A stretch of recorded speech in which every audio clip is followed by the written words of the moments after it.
Jacques Attali, essayiste, économiste, est l'invité de Preuve par Trois. Bonsoir. Bonsoir. Merci d'être ici avec nous alors que se met en place donc la nouvelle alternance de gauche à l'Élysée.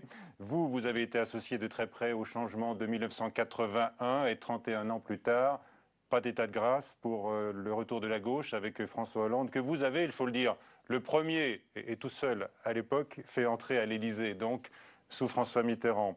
Les épreuves et les défis économiques sont graves, on le sait, nombreux. Hervé Asquin de l'agence France-Presse vous interrogera dans un instant sur l'Europe, l'euro et la question de la croissance. Et puis Perrine Tarnaud de Public Sénat cherchera notamment à percer votre double amitié pour le président élu et puis le président battu qui vous a fait voter donc pour le premier et accepté, on le sait, des missions pour le second lors du quinquennat qui s'achève. Est-ce là un grand écart, vous nous le direz tout à l'heure. Sachez que nous sommes également associés avec TV Check, une application d'Orange qui permet aux téléspectateurs qui nous regardent de réagir en direct à cette émission et également à poser leurs questions. 1981-2012, Jacques Attali, on a l'impression que la comparaison ne tient pas. Oh, elle tient quand même. C'est un président de gauche élu, c'est la Bastille. Bon. Vous avez raison que ça ne tient pas pour des tas de raisons. L'environnement géostratégique est complètement différent. Il n'y a pas l'Union soviétique. L'Europe est beaucoup plus intégrée. Il y a aussi des changements majeurs. C'est que le président de la République a beaucoup moins de pouvoir aujourd'hui qu'il n'en avait à l'époque. Et ça se voit d'ailleurs dans la nature des programmes, puisque le programme de François Hollande contient beaucoup moins de réformes de structure majeures que celui de François Mitterrand en 1980.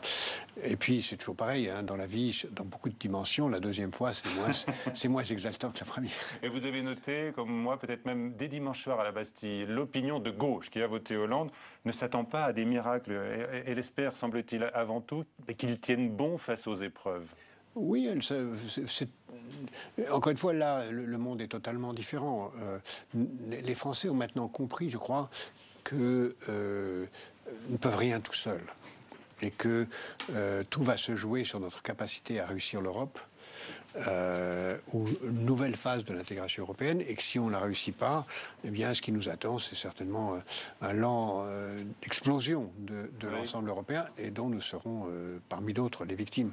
Donc, le chemin, nous sommes une sorte de no man's land, nous sommes sortis de la tranchée nationale, pas entrés encore dans la tranchée suivante de l'Europe, et cette no man's land est toujours très dangereux. Bien, alors, le président élu a quand même encore beaucoup de pouvoir, une influence, bien sûr, dans le cadre européen, Jacques Attali, sans expérience ministérielle, sans pratique de l'État, comme c'est le cas de François Hollande. Est-ce que ce sera plus dur? D'abord, c'est inexact. François était Hollande, président de la République. Appelez-le François, hein, parce que François Hollande vous le connaissez de si longue date. Était donc le collaborateur de la campagne de 1981. Oui. Il a été ensuite à l'Élysée en mai 81. Il a été avec moi associé. Conseiller. Oui, non, mais il a été associé au détail des discussions de toute nature pendant plus de 2 ans. Donc on ne peut pas dire qu'il ne connaît rien au rouage de l'État. Tout de suite, il a vu comment il a participé à des décisions très importantes des 2 premières années, qui ont été les 2 années les plus difficiles et où nous sommes arrivés tous, François Hollande comme moi-même et comme François Mitterrand, qui n'avait pas été ministre depuis 26 ans ou 27 ans, nouveau aux affaires. Et puis il n'y a qu'en France qu'on se pose cette question. Vous savez, aux États-Unis, M. Obama n'avait aucune responsabilité. En Angleterre, M. Cameron n'en avait aucune, et la France est le seul pays où, pour être secrétaire d'État à l'agriculture, il fallait être sous-secrétaire d'État à l'agriculture. Ce n'est pas un sujet d'interrogation selon vous. Néanmoins, le voilà d'un coup d'un seul à 57 ans, confronté à la solitude du pouvoir. Ça, c'est nouveau. Ça, c'est nouveau. Oui, c'est vrai, c'est vraiment une question, parce que et c'est un homme qui a l'habitude de gouverner de façon collective, qui va certainement... De composer même, hein, a-t-on beaucoup dit? Non, j'aime pas. On a beaucoup dit, il faut savoir qui, comment, si c'est des polémiques. C'est quelqu'un, et composer n'est pas forcément un mal. Le maître mot, je crois, qui le caractérise, c'est l'empathie. C'est-à-dire, il cherche à comprendre le point de vue de l'autre. L'empathie, c'est pas la sympathie, c'est la volonté de comprendre l'autre. Et une fois que vous avez compris l'autre, vous essayez de transformer d'adversaire en allié. Ça, je crois que c'est... Mais à un moment, il faut trancher. Et c'est clair que là, par exemple, il a cette semaine des décisions très importantes à prendre. On va y revenir. Néanmoins, on s'interroge sur le style également que va prendre sa présidence. Est-ce que c'est un mystère pour vous, là, aujourd'hui? Non, je pense que ce sera... Non, comment vous la voyez alors? Je pense que ce sera une présidence très transparente, très obsédé par la simplicité, Oui. mais en même temps par le prestige de la fonction. Donc il va y avoir à la fois de la simplicité et du prestige, c'est-à-dire... Du prestige. Oui, de la rigueur. Pas, il sera le dernier à monter les marches de l'Élysée en short avec une chemise qui dépasse, quoi. Voilà. Si vous voyez. Mais la simplicité est si loin de nos codes monarchiques. Non, Hein? non. La simplicité, c'est pas la vulgarité, justement. La simplicité, c'est le fait de rester soi-même, de ne pas employer des mots excessifs pour désigner ce qu'on est, c'est de ne pas entourer d'un décorum excessif, mais en même temps, le prestige, la distance sont je crois, très très important et très Est-ce qu'il très peut nécessaire. vivre hors les murs de l'Élysée, puisqu'on lui prête cette envie-là, c'est une volonté de sa compagne aussi, dit-on. C'est important, c'est un point... Je ne suis pas son porte-parole. Je Oui, pense non, que mais vous en pensez quoi? Je pense que c'est pas un homme à se laisser enfermer, ou que ce soit de toute sa vie, il s'est jamais laissé enfermer, ou que ce soit... Bien. Vous dites qu'il a bien sûr été confronté à l'exercice de l'État, à l'Élysée d'abord, avec vous. Hein. Je rappelle que vous l'aviez fait venir à l'Élysée avec Ségolène Royal. Hein. Jeunes énarques qui s'étaient portés volontaires, ils n'étaient pas si nombreux avant l'élection de François Mitterrand. Et après, tellement brillants que parmi les 1001 candidats, c'est eux que j'ai choisis. Alors oui, voilà. Et puis tellement brillant qu'il a été reconnu assez vite par François Hollande, vous le racontez, par François Mitterrand, qui avait noté la pertinence de ses notes. Néanmoins, il ne l'a jamais nommé ministre. Et François Hollande dit que c'est sans doute que François Mitterrand a voulu me préserver, en quelque sorte. Laissez de moi l'image d'un homme neuf. Est-ce qu'on peut le croire? Je pense que c'est vrai. Au fond, j'ai écrit déjà plusieurs fois cette phrase qui est un peu sévère, mais au fond, quel est l'avenir d'un ministre? C'est d'être ancien ministre. Et il y a beaucoup d'anciens ministres. Eh bien, François Hollande ne sera jamais ancien ministre. Oui. Est-ce que sa cordialité, sa gentillesse, effectivement, peuvent le protéger de l'esprit de cour, qui finit toujours par s'installer à l'Élysée, vous le savez? Oui, c'était quelqu'un de... C'est un monsieur, président de la République, extrêmement lucide. Chacun sait, un grand humour. Il a une capacité d'autodérision très forte. Oui. Moi, j'avais remarqué ça tout de suite quand je l'ai vu la première fois, une capacité de se voir, d'être à l'extérieur de lui-même, de se regarder d'une certaine distance sur les choses, qui le protège de ça. Il réussit ce tour de force d'être à la fois très très gentil et très très méfiant. Oui. Et je pense que c'est une grande qualité. Sans oublier, on parle là que de qualité subjective, c'est quelqu'un de très intelligent, très exceptionnellement intelligent, extrêmement compétent, c'est d'ailleurs pour ça que je l'avais pris avec moi, qui apprend très vite et qui n'a pas de parti pris idéologique a priori, sauf la justice sociale, la transparence, la démocratie, enfin des valeurs et l'Europe, très important. Les deux valeurs de base. La justice sociale et l'Europe. Voilà. Est-ce que la fonction suprême peut s'accommoder de son humour, selon vous, au risque de paraître léger? Non, elle peut s'accommoder d'humour. Elle peut s'accommoder d'humour. Elle s'accompagnera très bien d'humour. Je vois cette photo qui nous rassemble sur cette. En effet, il est là. C'était un jour de tout début de la campagne et de notre arrivée au pouvoir en 1980.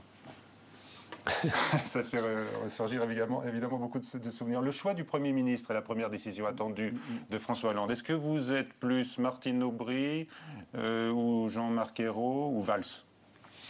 Non, je préférerais pas commenter cela. Je réserve ces commentaires à celui qui a peut-être quelque intérêt à connaître mon point de vue. Oui.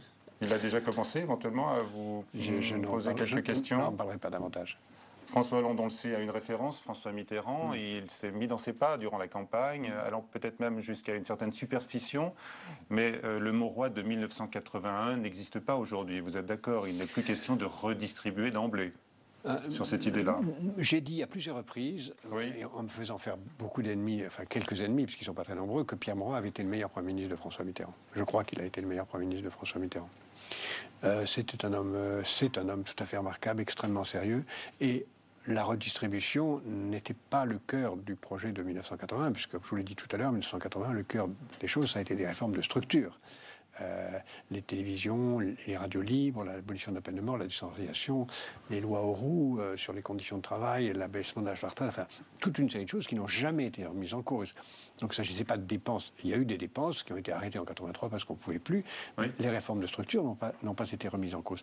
Et Pierre Mauroy a été l'homme de cela, et même quand en 1983, il s'est agi d'arrêter les dépenses sans remettre en cause les réformes, Pierre Mauroy était magnifique. Il est celui qui a dit, avec un tout petit nombre de gens, à François Mitterrand qu'on ne pouvait pas sortir de l'Europe.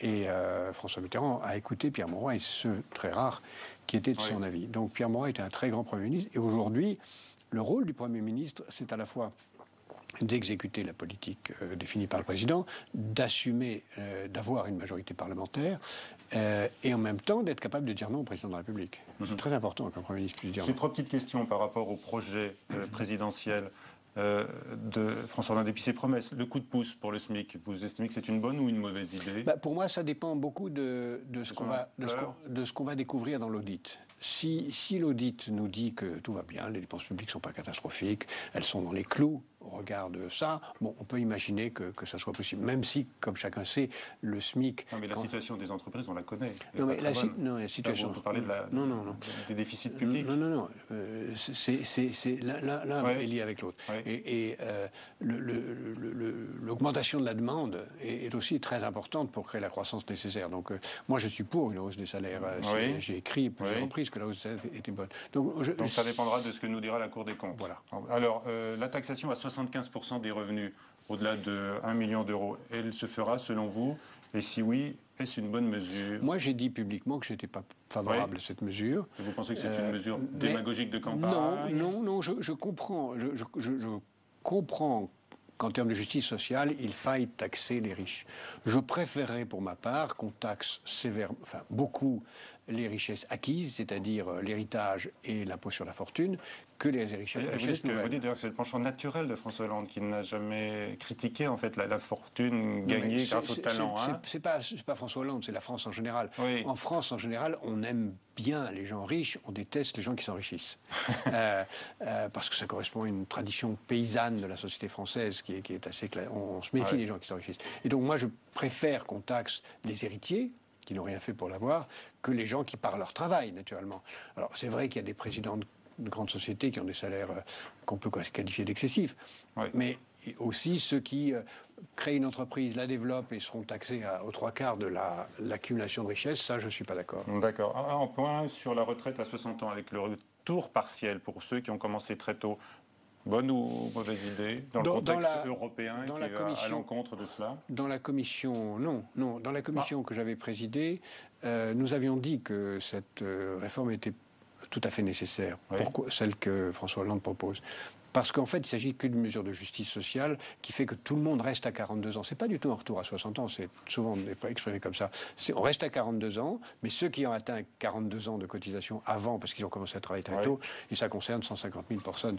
Donc c'est pas un problème. Mais il est clair que de toute façon, grâce à l'augmentation de l'espérance de vie, dans le mandat de François Hollande, il va falloir aller plus loin dans l'augmentation de la durée de cotisation. C'est ce qu'il avait laissé entendre lors du grand débat sur la réforme de la retraite. Donc on peut s'attendre quand même à l'allongement de la durée. C'est une conclusion de la commission que j'avais présidée et elle reste valable. Voilà, et celle-là, elle sera appliquée par le nouveau président, espérez-vous. Oui, comme beaucoup d'autres. En tous les cas, la nécessité d'agir pour le nouveau président de la République française s'impose, d'agir vite en raison des nouvelles craintes pour la zone euro. Jacques Attali, crainte renforcée par le chaos politique en Grèce.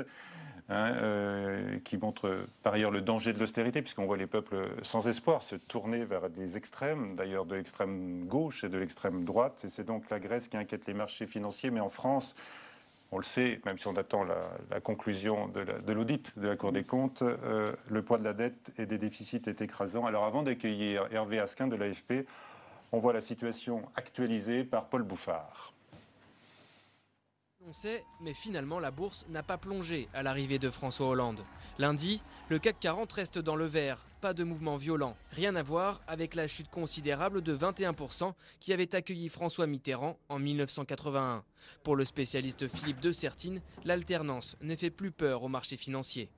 Aujourd'hui, la démocratie française, on va dire, a l'habitude de l'alternance, même si elle n'a pas lieu très souvent, et les marchés financiers comprennent qu'ils vont avoir au pouvoir un certain nombre de personnes qui ont, on va dire, l'habitude des responsabilités et qui géreront la France dans une continuité politique. Pendant la campagne à Toulon, Nicolas Sarkozy diabolise François Hollande et les expériences folles que la gauche pourrait mener.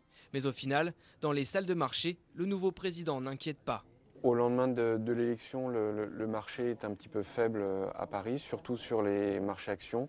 En revanche, on constate une relative stabilité sur les marchés obligataires, avec des taux français qui évoluent de façon assez peu marquée, ce qui est plutôt rassurant. Rassurant aussi du côté du taux d'intérêt. Au lendemain de la victoire, la France emprunte au taux de 2,8%. François Hollande ne l'a pas fait exploser. Les marchés étaient prêts, cependant, la France reste sous surveillance. On est un petit peu dans une phase d'incertitude effectivement en France, jusqu'au résultat bien entendu des élections législatives où on verra vraiment la façon dans laquelle les choses vont se dessiner en France.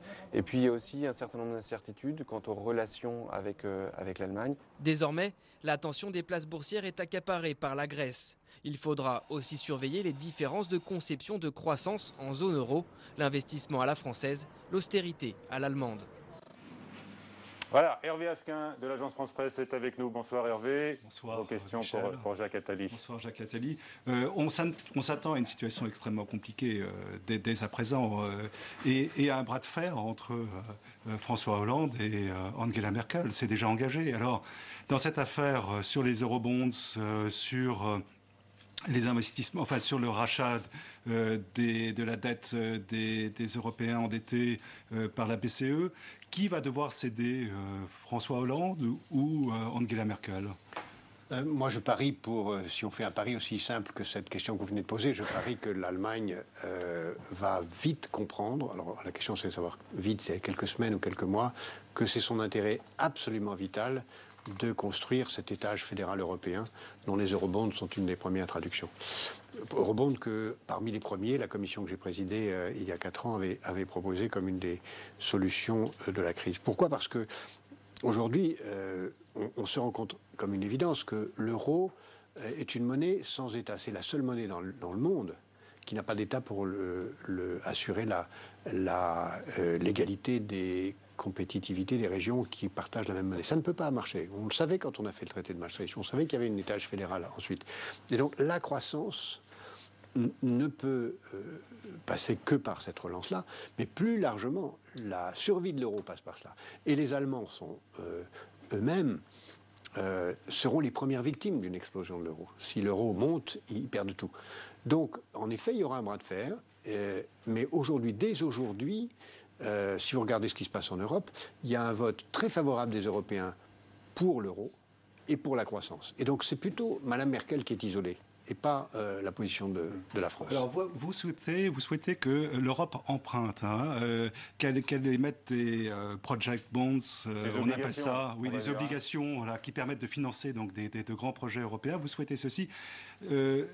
L'endettement des États ne vous suffit pas, il faut que l'Europe s'endette à son tour? Oui, absolument. Il faut bien avoir conscience de ce que l'Europe a une chance inouïe, c'est que son étage fédéral n'est pas endetté. C'est un outil que les États-Unis n'ont plus, puisque leur étage fédéral est très endetté, et que le Japon n'a pas, puisque son étage étatique est très endetté. Nous l'avons, naturellement. Je serais très contre que cette dette fédérale consiste simplement à faire du laxisme de plus. Mais il y a 2 choses qui vont être absolument nécessaires dans les 6 mois qui viennent. La première, c'est évidemment de relancer la croissance par des investissements structurants. Et il y a au moins 2 domaines, c'est les économies d'énergie, puisque l'Europe dépend terriblement d'énergie importée, et les nouvelles technologies de communication. Et ça exige des investissements très importants. Puis il y a une deuxième chose qu'on oublie en général, c'est que le système financier européen est de situation catastrophique. Il lui faut des augmentations de capital massives, sinon il va être obligé de réduire ses crédits et donc de réduire la croissance. Oui, enfin, ça c'est quand même la spirale infernale. On recommence, c'est-à-dire que on a déjà expérimenté le laxisme avec les budgets des États membres. Aujourd'hui, on prend le risque de s'embarquer dans une nouvelle situation difficile à l'échelle européenne, si on crée de nouveau une dette européenne. Écoutez-moi, il y a 2 dettes très différentes. Il y a une mauvaise dette qui consiste à faire en sorte qu'à partir du mois de septembre, nos fonctionnaires soient payés par de l'emprunt. Et il y a une bonne dette qui consiste à financer l'investissement.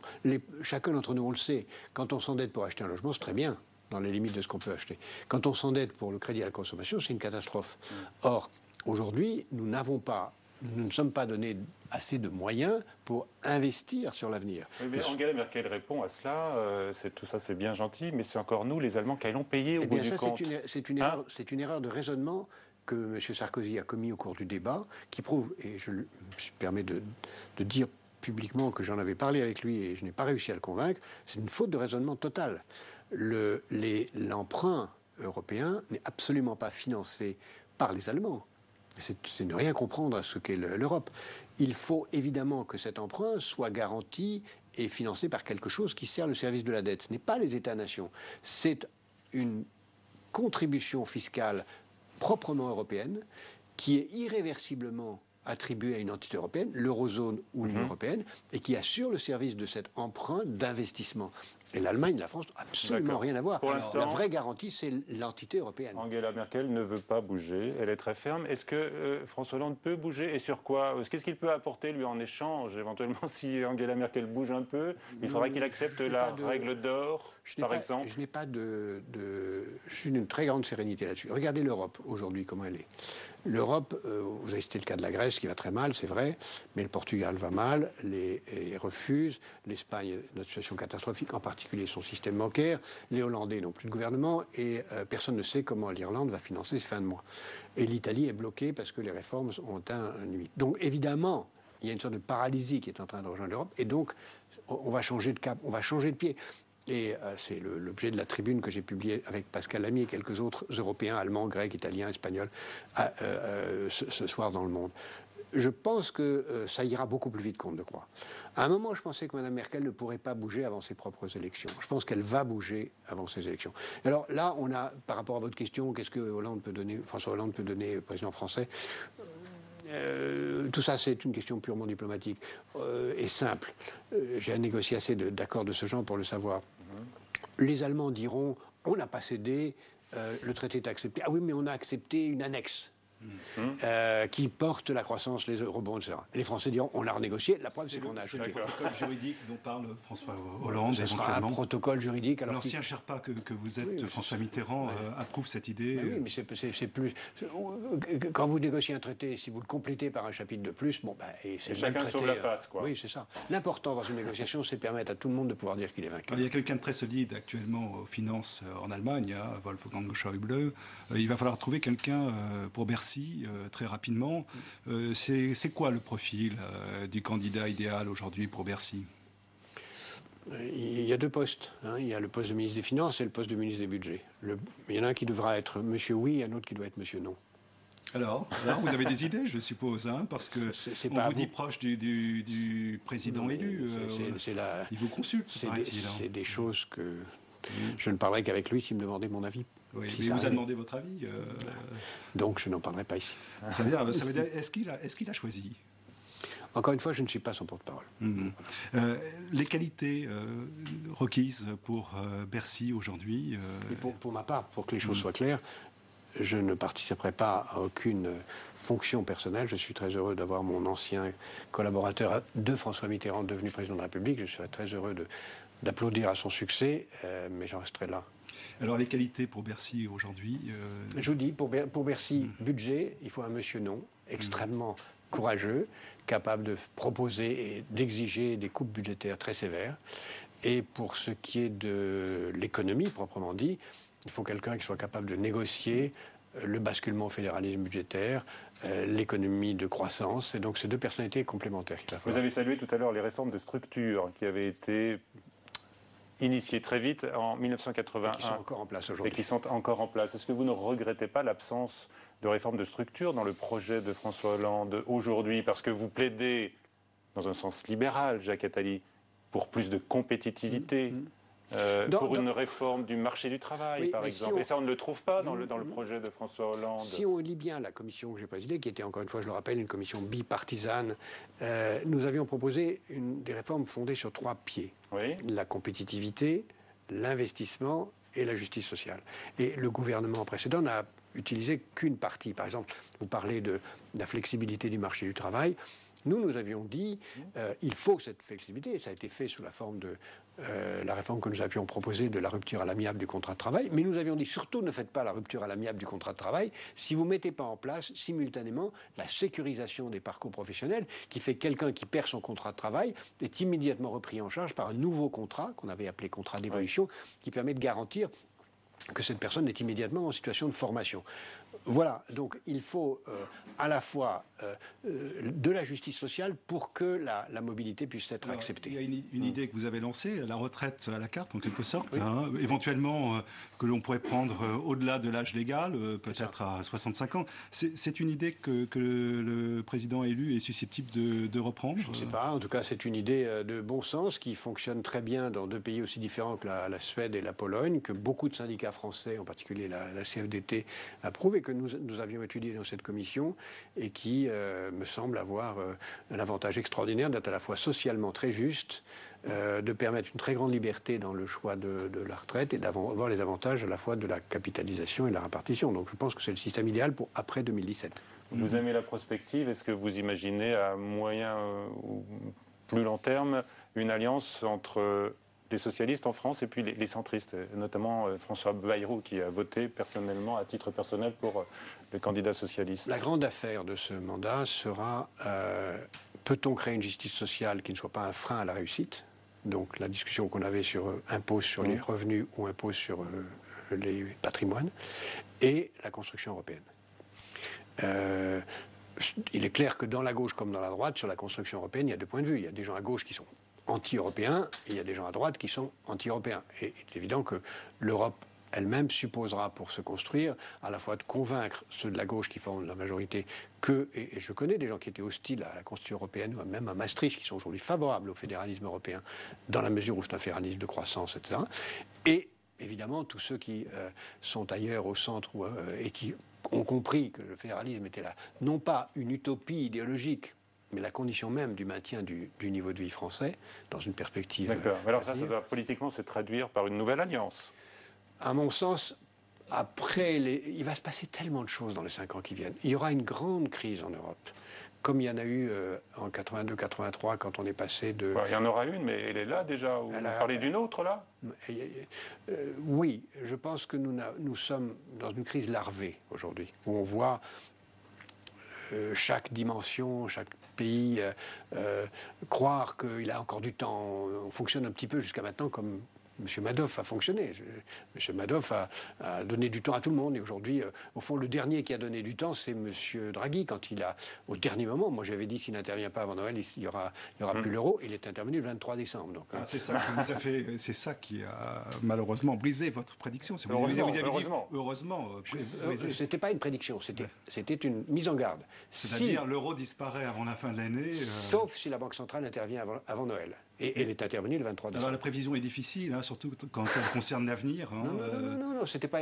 si je vous dis un piano va vous tomber sur la tête et que vous vous écartez, vous allez vous moquer de moi en disant voyez, votre prédiction est fausse. Non, ma prédiction était juste. C'est exactement ce qui s'est passé dans ce cas-là. Vous aviez dit aussi que Sarkozy avait de bonnes chances d'être élu. Oui. Finalement, c'est François Hollande. Hein. J'ai pas pronostiqué qu'il était certain de gagner. J'ai dit que la bataille serait serrée. Alors, quel avenir, justement, pour la zone euro, à court, moyen terme? Je persiste à dire ce que je dis depuis 15 ans. S'il n'y a pas un basculement dans les 5 ans qui viennent à un étage fédéral, avec un ministre des Finances, un budget et des recettes fédérales, l'euro n'a aucune possibilité de durer. Il disparaîtra. Et à court terme, la Grèce, c'est un cauchemar en ce moment. La Grèce, c'est un problème difficile. Si on ne lui donne pas davantage de temps, elle va sortir. Et si elle sort, les marchés, comme on dit, c'est-à-dire les prêteurs, diront attendez, s'ils ne sont pas capables de régler le problème de la Grèce, ils ne régleront pas celui du Portugal et puis ensuite celui de l'Italie. Donc on est obligé de régler le problème de la Grèce, de lui donner davantage de temps. Et on se rendra compte à ce moment-là que donner davantage de temps à la Grèce, ça exige des moyens qu'on n'a pas encore. D'où l'importance de se donner davantage de ressources en Europe. Est-ce que vous espérez que François Hollande soit le Mario Monti français? Mario Monti qui a fait partie de votre commission et qui a mis en œuvre en Italie justement certaines des recettes que vous aviez mises en avant. Mais... Alors, est-ce que vous espérez qu'il le sera, le Mario Monti français? D'abord, Mario Monti est président du Conseil et pas président de la République, ce qui crée une différence. Ensuite, Mario Monti applique remarquablement, lui aussi, la partie droite du rapport. Et avec beaucoup plus d'entêtement que n'avait fait et de courage que n'avait fait le gouvernement de droite précédent. Donc j'espère que, je suis sûr d'ailleurs que François Hollande... attention, François Hollande. J'avais commencé une autre phrase. Que François Hollande appliquera toute la partie que Nicolas Sarkozy n'a pas appliquée. Et il retrouverait là sa fonction d'homme de synthèse en quelque sorte. Merci Hervé Asquin. Perrine Tarnaud de Public Sénat arrive pour d'autres questions. Avant cela, on va voir donc avec Tam Tranui. Je vous le disais tout à l'heure, ce grand écart supposé entre deux amitiés présidentielles. 2007, Nicolas Sarkozy fait appel aux lumières de Jacques Attali pour libérer la croissance. En pleine stratégie d'ouverture, confier une mission à l'ancien Sherpa de François Mitterrand, c'est un coup de maître. Nicolas Sarkozy lui adresse finalement un satisfecit. J'adhère à l'essentiel de vos conclusions. Si certains ont été effrayés par le contenu de vos propositions, moi, je les trouve plutôt raisonnables dans l'essentiel. Raisonnable dans l'essentiel, même s'il n'en a appliqué que la moitié. Et c'est bien ce que lui a reproché Jacques Attali avec fracas. Sur son blog, l'économiste précise ses attaques. Nicolas Sarkozy est responsable de la perte du AAA et de la hausse du chômage et n'a su ni réduire la dette publique, ni réformer l'État, ni réduire les privilèges. Son cœur balance donc du côté de François Hollande. Rien d'étonnant pour celui qui affirme avoir toujours voté à gauche et surtout qui a été le mentor du nouveau président de la République. En 1983, Hollande est conseiller à l'Élysée et travaille avec Jacques Attali. À ses côtés, il a même participé à l'un des coups les plus retentissants de la Mitterrandie. Le journaliste André Berkoff raconte. Il me dit, écoute, j'ai dans mon équipe un type qui est très très bien, il va travailler avec toi, il s'appelle François Hollande. Et donc il me présente François Hollande, qui avait 27-28 ans, je crois, à l'époque. Il était bien, là, il était un peu bébé cadom, comme ça, très sympa, plein d'humour.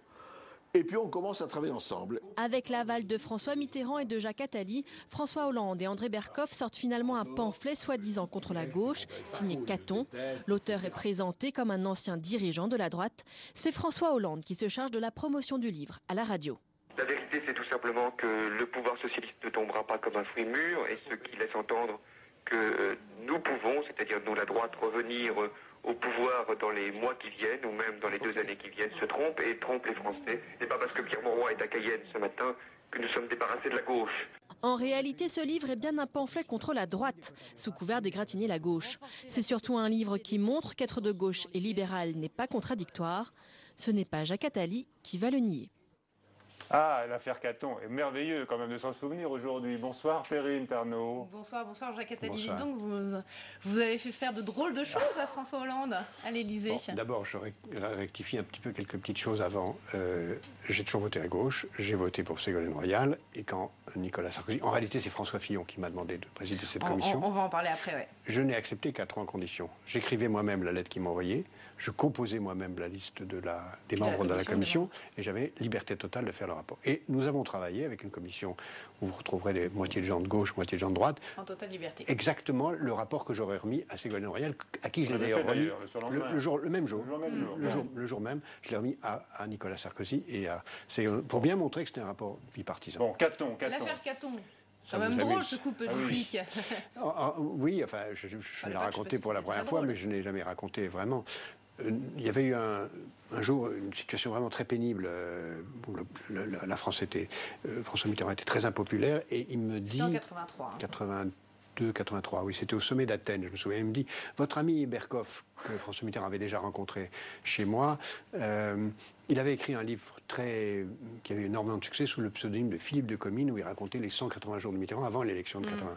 Il pourrait faire un autre livre comme ça serait bien. Et je dis à André, tu pourrais refaire un Philippe de Comines. Pour mettre des bâtons dans les roues de la droite. Non, c'était l'idée, attendez, c'était l'idée de faire un livre comme quelqu'un de gauche qui parlait contre la droite, dans l'esprit de ce que j'ai dit à André. Et c'est André Berkoff qui a eu l'idée de le faire à l'envers, c'est-à-dire de faire un livre d'un homme de droite, amer contre cette droite idiote qui n'arrive pas à répondre à la gauche, qui était une idée très subtile. Et François Hollande s'est prêté au jeu. Alors, en fait, c'est André qui a écrit le livre, et il a fallu faire en sorte d'aider André à écrire ce livre, et donc un collaborateur de l'époque, extrêmement brillant, a passé quelques documents à André Berkoff pour écrire ce livre. Voilà. Ça ne s'est pas arrêté là, on l'a vu.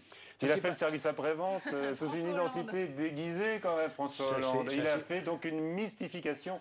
Et certains à droite lui reprochent aujourd'hui, Perrine. Oui, on a vu Valérie Rousseau-Deborah qui a encore réagi là lors de l'élection de François Hollande en parlant de coups bas, de manipulation et en disant mais attendez, c'est ça la moralisation de la vie publique. C'est un boulet pour François Hollande aujourd'hui. Non, c'est moi qui porte l'entière responsabilité de cette affaire. C'est moi qui lui ai demandé de le faire, même si j'étais très surpris de ce qu'André Berkoff passe à la radio avec François Hollande. Je ne le savais pas ce jour-là et qu'André Berkoff s'est ensuite dévoilé.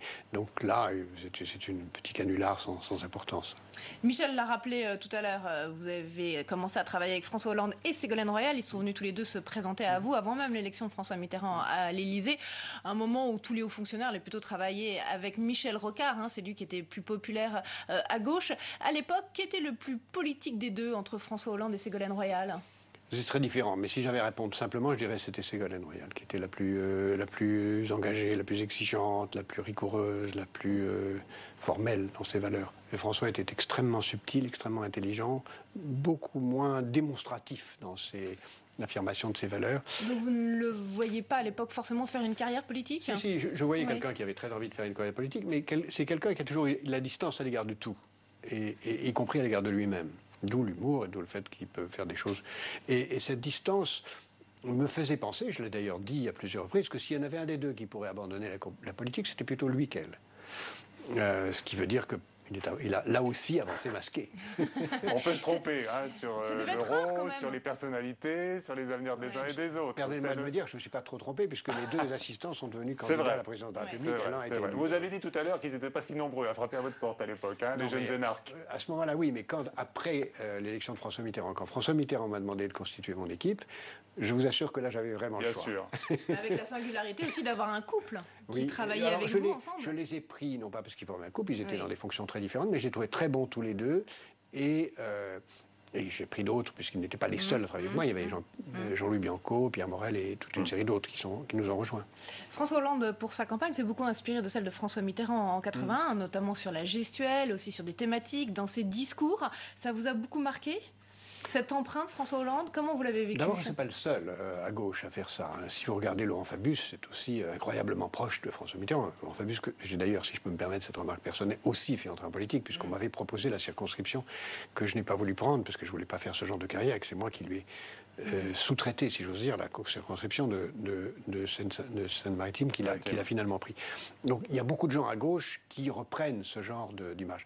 Mais là, c'était quand même assez frappant pendant la campagne de François Hollande. Oui, c'était assez frappant. Mais je pense que ça correspond aussi à une attitude d'orateur. Mais quelle ressemblance vous voyez-vous entre les deux présidents socialistes de la Ve République?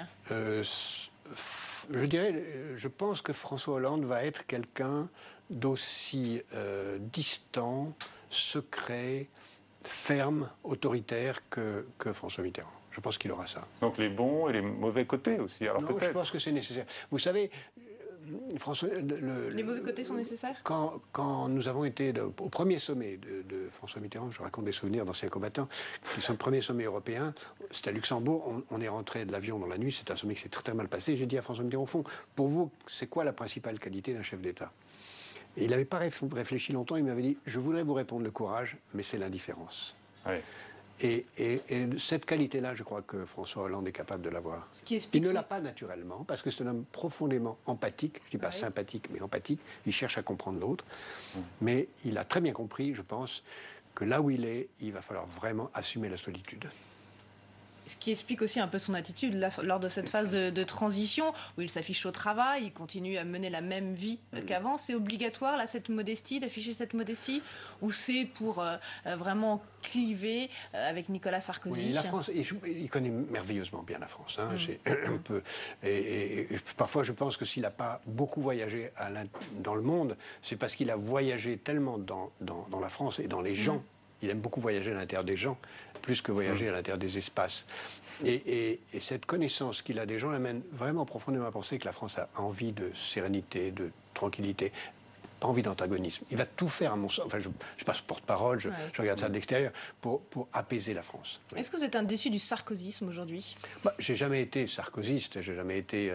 mais c'est vrai... Non, mais vous étiez plutôt confiant à un certain moment sur le volontarisme de l'ancien président de la République. Oui, et j'ai écrit récemment une lettre à un ami de droite où j'ai dit que jusqu'au dernier moment, c'est-à-dire jusqu'aux 3 derniers mois, je pensais qu'il serait réélu et je pensais qu'il ferait une campagne de droite libérale. J'ai été très, très, très, très choqué de ses choix de fin de campagne Et j'étais extrêmement déçu. Sur la ligne Patrick Buisson, oui. Sur le flirt avec les idées d'extrême droite. Oui, sur le fait qu'il reparle de la rupture de Schengen, du retour des frontières, enfin de toute l'abomination de la droite anti-européenne. C'est ce qui l'a fait perdre, cette stratégie? J'espère que c'est ça qui l'a fait perdre. Ou est-ce que ça a limité sa défaite? Voilà. Parce que c'est une défaite honorable. J'espère plutôt que la droite tirera la leçon que c'est ça qui l'a fait perdre et que l'école buissonnière sera qu'une, comme on dit pour l'école buissonnière en général, qu'une parenthèse. Est-ce que vous placez au même niveau votre amitié pour Nicolas Sarkozy et celle pour François Hollande? Vous savez, on peut avoir des amis pour qui on ne vote pas. Bien sûr, mais je dois dire pas celle-ci. Est-ce que c'est la même amitié? Vous la passez au même niveau? Non, j'ai une connivence, une complicité, une histoire partagée de valeurs avec François Hollande qui n'a rien à voir avec celle que j'ai avec Nicolas Sarkozy, pour qui j'avais et j'ai encore, malgré cette parenthèse qui m'a beaucoup choqué, une grande amitié. C'est vrai. Oui. Vous croyez vraiment qu'il va arrêter la politique? Ah oui, je pense. Il est parvenu à une sorte de paroxysme. Je pense qu'il va arrêter. J'espère qu'il va trouver un autre accomplissement, parce que l'exemple du destin de M. Giscard d'Estaing n'est pas convaincant. Prochaine étape politique, ce sont les élections législatives. On peut peut-être en dire un mot. Pour l'instant, les sondages montrent que le PS et l'UMP sont plutôt au coude à coude. Est-ce que vous pensez vraiment que les Français pourraient souhaiter une cohabitation? C'est ce qu'indiquent certains sondages. L'argument que j'avais écrit ça il y a quelques mois d'ailleurs, que je voyais la droite utiliser le plus efficacement, c'est de ne donner pas tous les pouvoirs à la gauche. Le Sénat, les régions, les départements, c'est un argument extrêmement fort. L'argument inverse, c'est vous n'allez quand même pas paralyser la France, et c'est à mon avis l'argument le plus fort. Ne paralysez pas la France au moment de cette crise, ce serait effrayant. Et je pense que les Français qui ont beaucoup de bon sens vont donner les moyens au président. Mais vous croyez par exemple à l'idée défendue pendant la campagne par François Bayrou d'un gouvernement d'union nationale? Pas maintenant, non.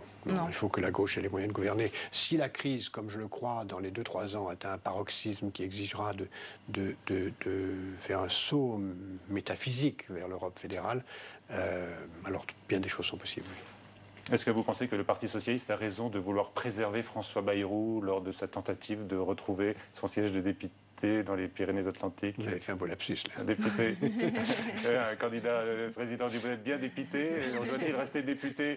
Oui, moi je pense. Avec l'aide du PS, oui. À ma connaissance, même si je ne suis pas du tout mêlé à ça, ceci n'a pas été négocié avant, mais je trouve que c'est une marque d'élégance. C'est une marque d'élégance, voilà. Les Verts ont voté aujourd'hui leur entrée au gouvernement. Tant pis si les centrales nucléaires ne sont pas fermées. À ma connaissance, l'entrée au gouvernement ne dépend pas d'eux, mais du président de la République. Oui, mais bon, ils renient un peu leurs engagements. Est-ce que l'un des enjeux du quinquennat de François Hollande, selon vous, est de faire baisser le Front National, sauf à vouloir enfermer la droite, évidemment, dans le piège de l'extrême droite? Une arrière-pensée toujours possible? Oui, on peut toujours penser ça, mais dans la mesure où la gauche a toujours voulu la proportionnelle, on va l'accuser de cristalliser l'entrée de l'extrême droite. L'extrême droite, on ne la fera pas baisser artificiellement, on la fera baisser par l'intégration, par l'affirmation que l'immigration n'est pas une mauvaise chose, mais qu'au contraire, c'est la chance de la France, par de la pédagogie, pas par des batailles techniques. Un œil sur TV Check, l'application qui permet aux téléspectateurs de réagir. Via Twitter. On a Eric qui nous demande qui sera le Jacques Attali de François Hollande.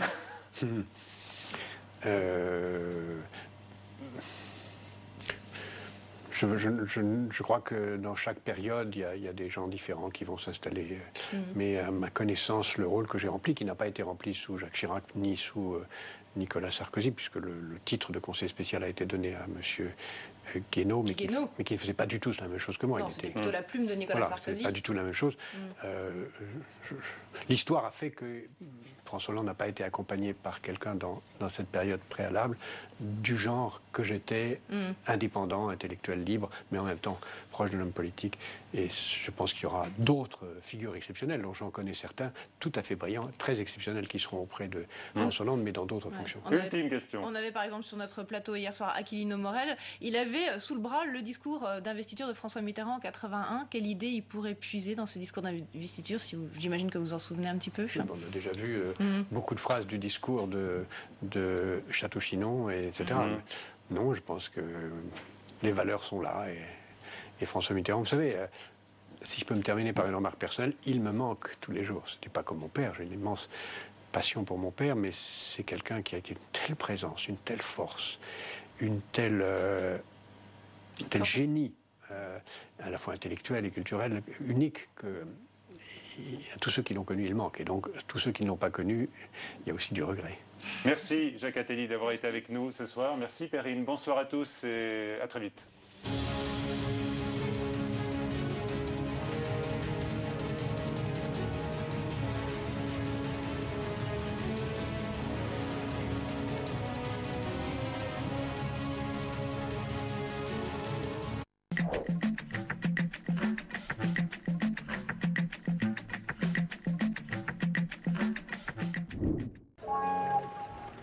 Comment la Syrie peut-elle s'extirper de l'engrenage de la violence?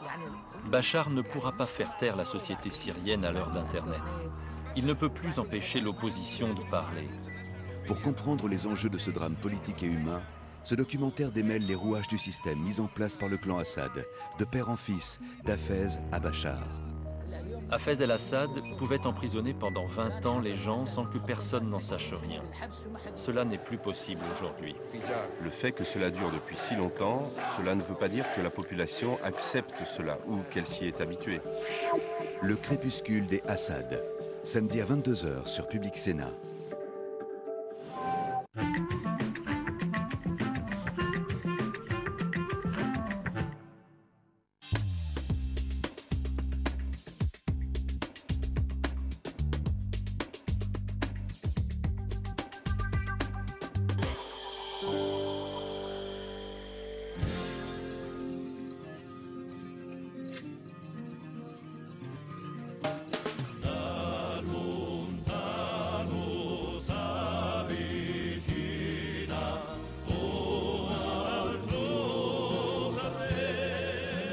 Bonjour, cette semaine nous sommes en Corse pour parler d'un sujet important, la préservation des forêts et donc de la biodiversité.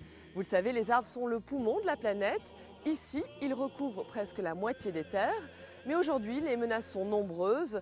Incendies, urbanisation, exploitation agricole et même des insectes. Alors comment préserver et entretenir ces 400 000 hectares de pins, de chênes, d'oliviers et de châtaigniers? C'est ce que nous allons voir dans ce nouveau numéro des Pieds sur Terre.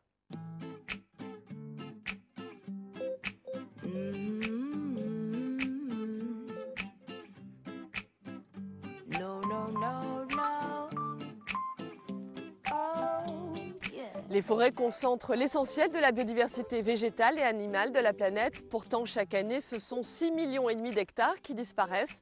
En cause l'exploitation humaine, bien sûr, mais aussi les incendies qui dévastent le sud de la France.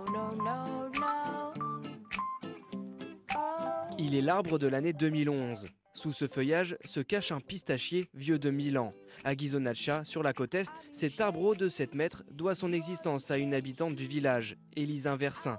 Lors d'un incendie en l'an 2000, elle demande aux pompiers de sauver son arbre avant même de sauver sa propre maison. Bonjour l'arbre. Élise et le pistachier sont devenus des stars, le symbole de la protection forestière en Corse. Bonjour. Bonjour. Alors Élise, racontez-nous l'histoire de cet arbre. Il a été menacé le 7 juillet de 2000. Le feu, on voit encore les traces d'ailleurs, était à quelques mètres de l'arbre.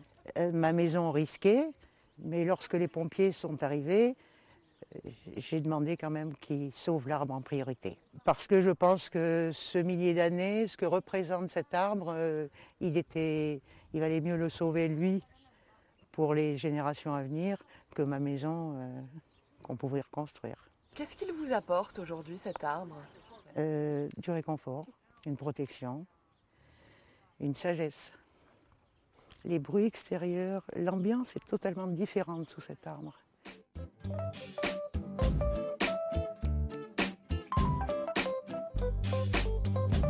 Ce 7 juillet 2000, les flammes menacent. Et parole de pompier, c'était la première fois qu'il entendait ça. Madame Inversin nous a dit « Je préfère sauver l'arbre que de sauver ma maison ». En 30 ans de carrière, c'est la première fois que j'entends qu'on veut sauver un arbre et non pas ses biens. Mais s'il existe encore, c'est grâce à elle. Voilà.